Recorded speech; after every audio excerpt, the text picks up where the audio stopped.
বাঁচাতে হবে। সর্বশেষ আপনাকে দুটি হাদিস বলে আমার বক্তব্যকে ইতি টানবো, কিভাবে আপনার পাপকে ক্ষমা করে নিতে পারেন। এক, রাসূল সাল্লাল্লাহু আলাইহি ওয়াসাল্লাম বলেন,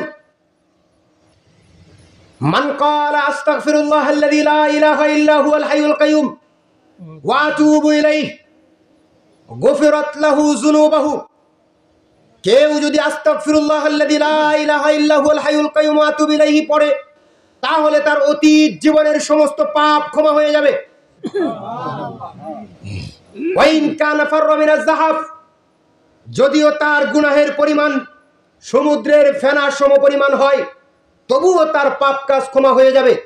তার মানে আপনাকে আজ থেকে সব সময় যখন আপনার মুখ খালি থাকবে, তখন আপনাকে অন্তর থেকে বলতে হবে, আস্তাগফিরুল্লাহ আল্লাযী লা ইলাহা ইল্লা হুয়াল হাইয়ুল কাইয়্যুম ওয়া আতুবু ইলাইহি।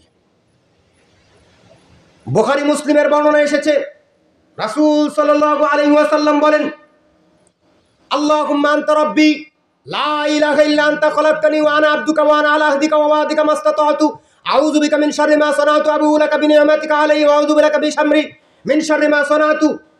এই সাইয়্যিদুল ইস্তিগফার যে পাঠ করবে, এই সাইয়্যিদুল ইস্তিগফার যদি কেউ সকালবেলায় পাঠ করে, তাহলে সন্ধ্যা হওয়ার আগে যদি মৃত্যুবরণ করে, তাহলে এই ব্যক্তি জান্নাতে চলে যাবে।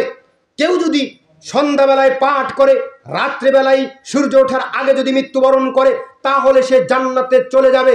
তার মানে কেউ যদি সাইয়্যিদুল ইস্তিগফার এই দোয়া পাঠ করে, তাহলে সেই ব্যক্তি ওই দিন এবং রাতে মৃত্যুবরণ করলে নিশ্চিত জান্নাত।